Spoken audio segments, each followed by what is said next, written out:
사랑하는 형제자매 여러분, 하나님의 평강이 여러분의 삶에 가득하기를 기도합니다.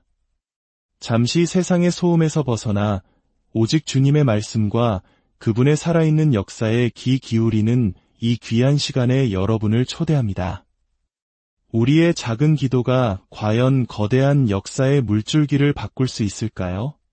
오늘 저는 한 사람의 증언을 통해 기도가 어떻게 세상을 움직였는지에 대한 놀라운 이야기들을 나누고자 합니다.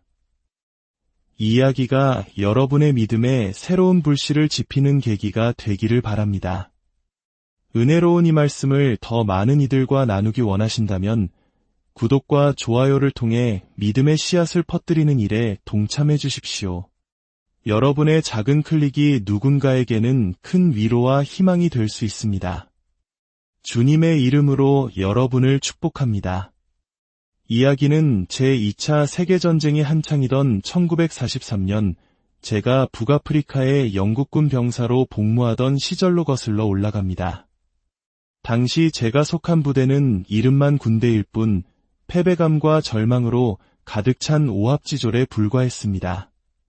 사기는 땅에 떨어져 있었고 그 근본적인 원인은 바로 지도자, 즉 장교들에 대한 불신이었습니다. 장교들은 이기적이고 무책임했으며 군인으로서의 규율이라곤 찾아볼 수 없었습니다. 저 또한 군인 장교의 아들로서 이 말을 얼마나 신중하게 하고 있는지 알아주셨으면 합니다. 그들은 극도로 이기적이었습니다. 당시 우리는 타는 듯한 사막의 더위 속에서 극소량의 물로 버텨야 했습니다. 물 한 통으로 이틀 동안 씻고 면도하고 마시고 요리하는 모든 것을 해결해야 했죠. 하지만 장교 식당에 가보면 그들은 위스키에 타 마시는 물만 해도 우리 병사들이 이틀간 사용하는 모든 물보다 많았습니다. 결과는 어땠을까요? 영국군 역사상 가장 치욕적이고 가장 긴 후퇴였습니다. 엘 아게일라라는 곳에서부터 엘 알라메인까지 북아프리카 해안을 따라 무려 2400km에 달하는 거리를 끊임없이 후퇴했습니다. 끝이 보이지 않는 절망적인 퇴각이었습니다. 마침내 엘 알라메인이라는 곳에 도착한 우리는 참호를 파고 그저 어떤 일이 벌어질지 막연히 기다릴 뿐이었습니다. 저는 그 일이 있기 약 1년 반 전에 구원을 받고 성령으로 세례를 받은 상태였습니다. 하지만 전쟁터에서 교회에 나가 성도들과 교제할 기회는 전혀 없었죠. 저의 유일한 교제 대상은 하나님과 성령님, 그리고 성경책뿐이었습니다. 그러던 어느 날 하나님께서 제 마음에 기도의 부담을 강하게 주셨습니다. 저는 스스로에게 묻기 시작했습니다. 어떻게 기도해야 하나님께서 응답하실까? 이런 부패하고 무능한 지도자들을 하나님께서 축복하실 리가 없지 않은가. 그래서 저는 이렇게 기도하기 시작했습니다. 하나님, 당신의 영광을 위해 승리를 주실 만한, 당신의 이름을 높일 만한 그런 지도자를 우리에게 보내주소서. 저는 한동안 매일같이 이 기도를 드렸습니다. 얼마 후 영국 정부는 북아프리카 주둔군의 사령관을 교체하기로 결정했습니다. 그들이 선택한 인물은 고트라는 이름의 장군이었습니다. 그는 지휘권을 인수하기 위해 최전선에서 카이로로 비행해왔습니다. 하지만 그가 탄 비행기가 착륙 중 추락했고 그는 비행기 밖으로 튕겨나가 목이 부러져 즉사했습니다. 전쟁의 가장 중요한 순간에 영국군은 총사령관을 잃는 절체절명의 위기에 처한 것입니다. 바로 그때 윈스턴 처칠 수상이 거의 독단적으로 한 무명의 지휘관을 파격적으로 승진시켰습니다. 그의 이름은 바로 버나드 몽고메리였습니다. 그렇게 그는 갑작스럽게 아무도 예상치 못한 방식으로 영국군의 새로운 사령관이 되었습니다. 여러분, 몽고메리는 거듭난 신실한 그리스도인이었습니다. 동시에 그는 엄청난 규율의 소유자였습니다. 그는 부임한 지 6개월 만에 부패했던 장교 조직을 완전히 뒤집어 놓았습니다. 그 과정은 옆에서 지켜보는 것만으로도 통쾌할 정도였습니다. 그는 무너진 군기를 바로 세웠고 병사들이 장교들을 다시 존경할 수 있도록 만들었습니다. 그리고 마침내 엘 알라메인 전투가 벌어졌습니다. 이 전투는 제2차 세계대전 전체에서 연합군이 거둔 최초의 대규모 승리였습니다. 이 승리로 이집트와 이스라엘 땅을 향한 위협은 마침내 저지되었고 전쟁의 흐름 전체가 연합군에게 유리하게 바뀌었습니다. 전투가 끝나고 이틀쯤 지났을 때 저는 사막에서 한 군용 트럭 옆에 있었습니다. 트럭 짐칸에는 작은 휴대용 라디오가 있었고 한 뉴스 해설가가 엘 알라메인 전투를 회고하는 방송을 하고 있었습니다. 그는 몽고메리 사령관이 전투를 준비하던 당시의 사령부 풍경을 묘사했습니다. 그러면서 몽고메리가 장교들과 병사들을 불러 모아 이렇게 말했다고 전했습니다. 모두 함께 기도합시다. 전쟁에 능하신 주님께서 우리에게 승리를 주시도록 간구합시다. 그 말을 듣는 순간 마치 하늘의 전기가 제 머리 꼭대기부터 발끝까지 관통하는 듯한 전율을 느꼈습니다. 그리고 제 안에서 하나님의 음성이 들려왔습니다. 그것이 바로 내 기도에 대한 응답이다. 보십시오. 이것이 바로 기도의 힘입니다. 리더십은 부패하고 무능했으며 자격이 없었습니다. 하지만 저는 기도해야 한다고 느꼈습니다. 하나님은 당신의 영광을 위해 응답하실 수 있는 기도를 제게 가르쳐 주셨습니다. 주님, 당신의 영광을 드러낼 지도자를 통해 우리에게 승리를 주소서. 인간이 선택했던 사람은 제거되었습니다. 그리고 하나님께서 선택하신 사람이 그 자리에 올랐습니다. 기억하십시오. 승진과 성공은 사람에게서 오는 것이 아니라 주님께로부터 오는 것입니다. 그리고 그 승리는 오직 하나님의 영광을 위해 주어진 것이었습니다.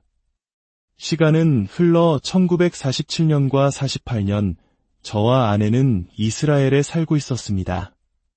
당시 유대인과 아랍인 사이의 땅을 분할하고 이스라엘 국가를 수립하기로 결정되었던 때입니다. 1948년 5월 15일 이스라엘 국가가 탄생하던 그 역사적인 순간 저희는 예루살렘의 유대인 지구에 있었습니다. 본격적인 전투가 시작되었을 때 저희 집은 최전선에서 불과 100m도 채 떨어지지 않은 곳에 있었습니다. 그 후 6주 동안 저희는 현관문 밖으로 한 발짝도 나갈 수 없었습니다. 나가는 즉시 총에 맞아 죽을 상황이었기 때문입니다. 제 아내는 이스라엘에서 오랫동안 살면서 수많은 폭동과 분쟁, 전쟁을 겪었습니다. 그녀는 이전의 모든 경우에 유대인들이 아랍인들의 맹공격에 얼마나 무방비 상태였는지를 똑똑히 보아왔습니다. 이것은 친아랍이나 반아랍의 문제가 아닙니다. 이것은 하나님의 말씀에 계시된 그분의 뜻과 현실적인 사실에 관한 문제입니다. 거대한 충돌이 임박했다는 것이 명백해졌을 때, 그리고 마침내 주변의 5개의 아랍 국가가 신생 국가 이스라엘에 동시에 전쟁을 선포했을 때 200만 명의 유대인들은 4천만 명의 아랍인들에게 포위되었습니다. 아랍 군대는 훨씬 더 좋은 무기와 장비를 갖추고 있었고 수적으로도 압도적이었습니다. 저와 아내는 기도하기 시작했습니다. 그러던 어느 날 저는 아내가 이렇게 기도하는 것을 들었습니다. 주님, 아랍인들을 마비시켜 주십시오. 그 후 영국군이 철수하자 유대인 방위군인 하가나가 저희 집에 들어와 정중한 쪽지를 남겼습니다. 당신 집 뒷마당에 전초기지를 설치하고 싶습니다. 저는 그들이 우리의 허락 여부와 상관없이 기지를 설치할 것을 알았기에 예라고 대답했습니다. 이런 방식으로 저희는 조국과 생명을 위해 싸우는 젊은 유대인 남녀들과 긴밀하게 접촉하게 되었습니다. 전투는 약 6주간 계속되다가 유엔이 4주간의 휴전을 명령했습니다. 휴전 기간 동안 젊은 유대인 병사 한 무리가 저희 집거실에 와서 전투 중에 겪었던 일들을 스스럼없이 나누고 있었습니다. 그때 한 젊은이가 이렇게 말했습니다. 정말 이상한 일입니다. 아랍인들은 우리보다 20배나 많고 무기도 훨씬 좋은데 막상 우리가 건물로 진격해 들어가면 그들은 마치 마비된 사람들처럼 꼼짝도 못합니다. 하나님의 선하심이 보이십니까? 그분은 단지 우리의 기도에 응답하신 것만이 아니라 그 기도에 응답하셨다는 객관적이고 직접적인 증거까지 우리에게 보여주셨습니다. 왜일까요? 우리가 하나님의 계시된 뜻에 따라 기도했기 때문입니다. 하나님께서 유대 민족을 지난 3500년 동안 합법적으로 그들의 땅이었던 곳으로 회복시키실 때가 온 것입니다. 어떤 이들은 묻습니다. 그 땅은 누구의 것입니까? 제가 답을 알려드리겠습니다. 그 땅은 하나님의 것입니다. 그리고 하나님은 당신의 것을 가지고 당신의 뜻대로 행하실 절대적인 권리를 가지고 계십니다. 하나님은 아랍인을 미워하지 않으십니다. 하나님은 유대인도, 아랍인도, 한국인도, 그 어떤 민족도 사랑하십니다. 하나님은 누구의 편도 아니십니다. 하지만 하나님께서는 당신이 창조하신 지구의 지도 위에서 여기 이 작은 땅은 야곱의 아들들에게 줄 것이다 라고 말씀하셨습니다. 그리고 하나님의 말씀은 반드시 이루어집니다. 시간이 흘러 저와 아내는 런던으로 이주하여 런던 중심가에서 선교 활동을 시작했습니다. 저희는 거리에서 복음을 전하는 등 다양한 활동을 펼쳤습니다. 특히 우리는 유대 민족에 대한 특별한 관심과 부담을 항상 가지고 있었습니다.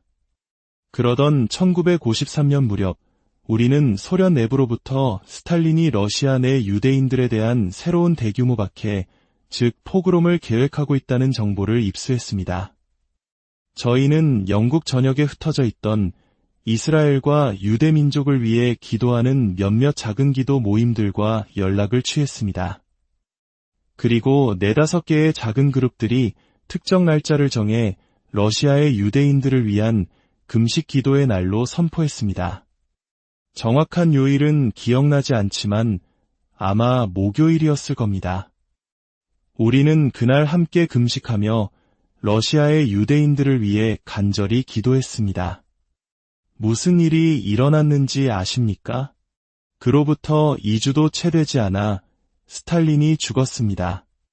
우리는 하나님께 스탈린을 어떻게 해달라고 기도하지 않았습니다. 우리는 단지 핍박받는 유대인들을 위해 기도했을 뿐입니다.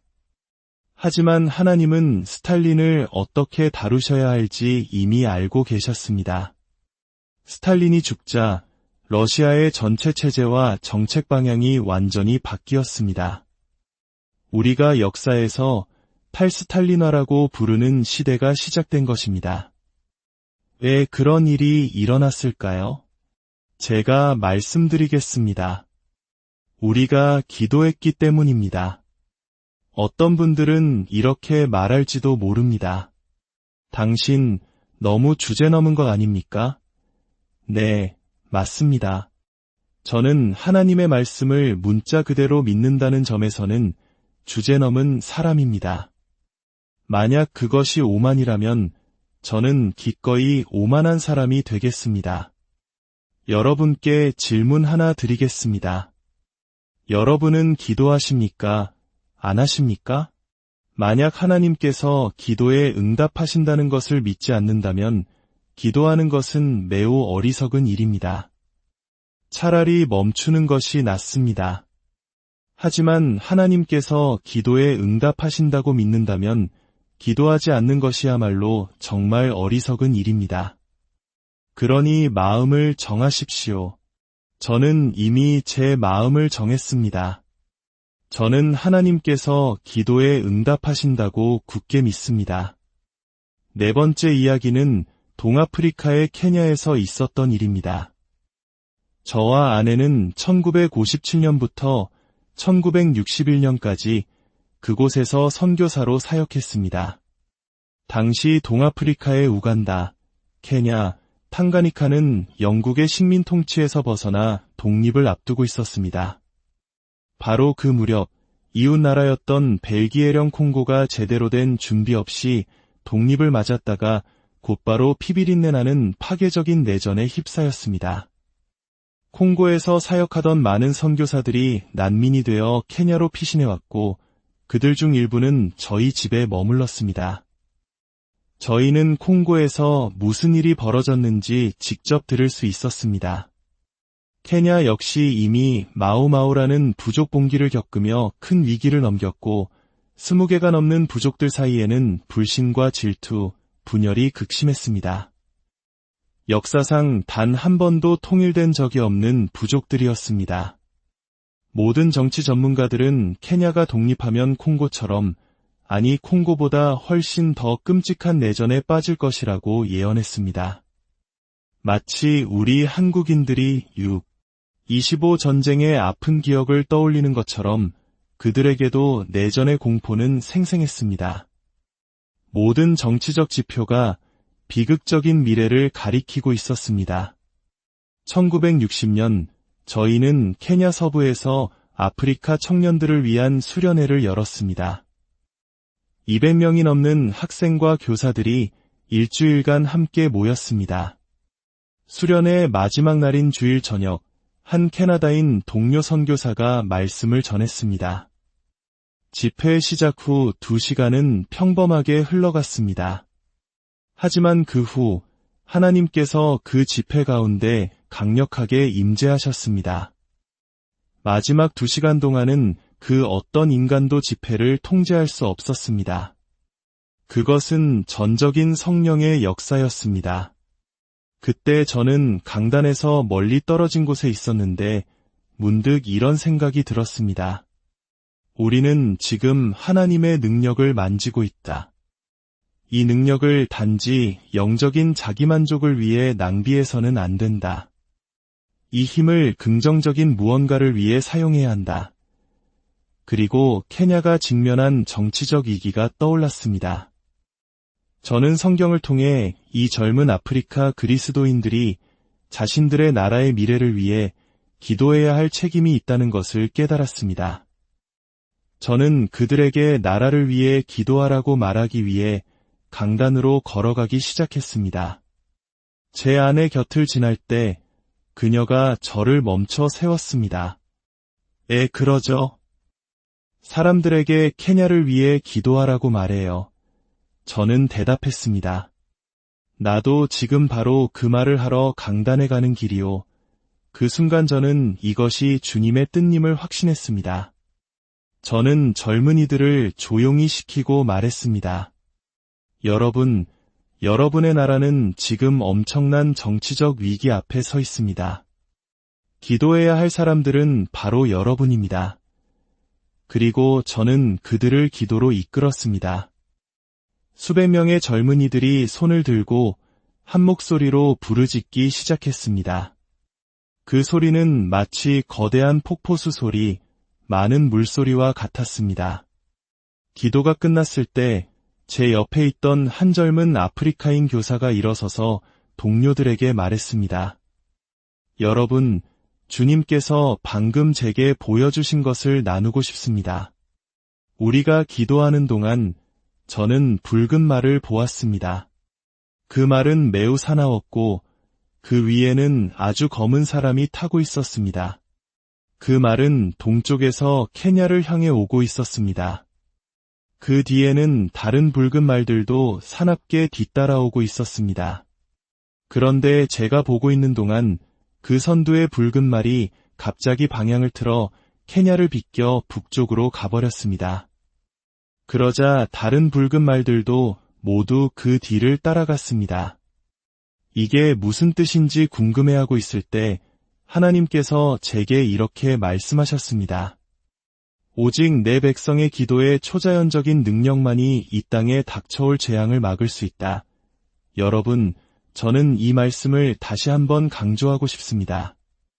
1960년 케냐에서 사실이었던 이 말씀은 오늘날 우리가 살고 있는 이 땅, 대한민국에서도 똑같이 사실이기 때문입니다. 오직 내 백성의 기도의 초자연적인 능력만이 이 땅에 닥쳐올 재앙을 막을 수 있다. 그날 이후 케냐의 역사는 그 기도의 증거입니다. 모든 전문가의 예상을 뒤엎고 케냐는 내전에 휩싸이지 않았습니다. 평화롭게 독립을 이루었고 오늘날 아프리카 대륙 전체에서 가장 성공적인 신생 독립국 중 하나로 꼽힙니다. 왜일까요? 우리가 기도했기 때문입니다. 기도로 역사를 바꾸는 것은 가능합니다. 사랑하는 친구 여러분, 그것은 단지 가능한 일이 아니라 지금 우리에게 절실히 필요한 일입니다. 이제 마지막으로 역대하 7장 14절 말씀을 나누며 오늘의 이야기를 마무리하고자 합니다. 하나님께서 솔로몬에게 이렇게 말씀하십니다. 내 이름으로 일컫는 내 백성이 그들의 악한 길에서 떠나 스스로 낮추고 기도하여 내 얼굴을 찾으면 내가 하늘에서 듣고 그들의 죄를 사하고 그들의 땅을 고칠지라. 내 이름으로 일컫는 내 백성, 바로 오늘날 그리스도인이라고 불리는 우리를 가리키는 말입니다. 이 약속은 과거 이스라엘 백성에게만 해당되는 것이 아니라 그리스도의 이름으로 불리는 모든 시대의 모든 사람, 바로 우리에게 적용됩니다. 하나님께서는 우리가 4가지를 행하면 그분께서 3가지를 행하시겠다고 약속하십니다. 하지만 그분의 3가지 약속은 우리가 먼저 4가지 조건을 이행할 때 이루어집니다. 하나님께서 우리에게 요구하시는 4가지는 무엇일까요? 첫째는 스스로 낮추는 것, 즉 겸손입니다. 기도보다 먼저입니다. 올바른 태도로 기도하지 않으면 응답을 받을 수 없기 때문입니다. 종교적인 사람들이 가장 하기 어려운 일이 바로 스스로를 낮추는 것입니다. 인간의 마음에 교만을 심는 가장 큰 원인 중 하나가 바로 종교심입니다. 우리는 다른 사람의 잘못은 쉽게 지적하지만 정작 자신의 들보는 보지 못합니다. 둘째는 기도하는 것입니다. 셋째는 하나님의 얼굴을 찾는 것입니다. 이는 단순히 기도회를 여는 것을 넘어 하나님을 만날 때까지, 그분의 임재를 경험할 때까지 끈질기게 기도하는 것을 의미합니다. 넷째는 악한 길에서 떠나는 것입니다. 하나님은 세상 사람들이 아니라 바로 내 백성인 우리에게 악한 길에서 떠나라고 말씀하십니다. 부흥을 가로막는 것은 불신자들이 아니라 바로 교회입니다. 우리가 하나님을 가로막는 장벽이 될 수 있습니다. 우리가 이 4가지를 행할 때 하나님께서 약속하신 3가지는 무엇입니까? 첫째, 하늘에서 들으시겠다는 것입니다. 둘째, 우리의 죄를 용서하시겠다는 것입니다. 셋째, 우리의 땅을 고치시겠다는 것입니다. 오늘날 우리가 사는 이 땅을 보십시오. 분열과 갈등, 미움과 절망으로 병들어 있지 않습니까? 이 땅의 치유가 절실히 필요하다는 것을 우리는 모두 알고 있습니다. 그런데도 이 땅이 치유되지 않고 있다면 그 책임은 누구에게 있습니까? 하나님께서 약속을 지키지 않으신 것일까요? 아니면 우리가 하나님의 요구에 순종하지 않은 것일까요? 저는 이 땅이 악한 영에게 넘어가기에는 너무나 귀하다고 믿습니다. 이 땅은 하나님의 것이기 때문입니다. 우리가 이 땅을 위해 기도하고 하나님께 돌려달라고 간구할 때 우리는 단지 그분의 소유를 되찾아드리는 것뿐입니다. 사랑하는 형제자매 여러분, 저는 우리 마음에 진정한 회개가 시작될 때 이 땅에 치유가 임할 것을 믿습니다. 우리가 교만과 분열, 자기의와 완고함, 인종적 편견과 이기심을 내려놓고 스스로 겸손해져서 기도할 때 하나님은 반드시 들으시고 용서하시고 이 땅을 고치실 것입니다. 이제 조용히 기도하는 시간을 갖겠습니다. 전능하신 하나님 아버지, 예수 그리스도의 이름으로 당신 앞에 나아갑니다. 먼저 저희의 부족함과 연약함을 고백하며 스스로를 낮춥니다. 이 나라와 민족, 지도자들을 위해 기도하지 못했던 저희의 게으름을 용서하여 주옵소서. 이제부터는 깨어 기도하게 하시고 사랑과 평화의 띠로 성령의 하나 되게 하심으로 함께 묶여 이 땅을 위해 기도하게 하옵소서. 이 나라의 위정자들에게 하늘의 지혜와 명철을 더하여 주시고 그들의 모든 결정과 계획 위에 주님께서 친히 왕이 되어주셔서 이 땅에 하나님의 뜻이 이루어지게 하옵소서. 이 모든 말씀, 우리를 구원하신 예수 그리스도의 이름으로 기도드립니다.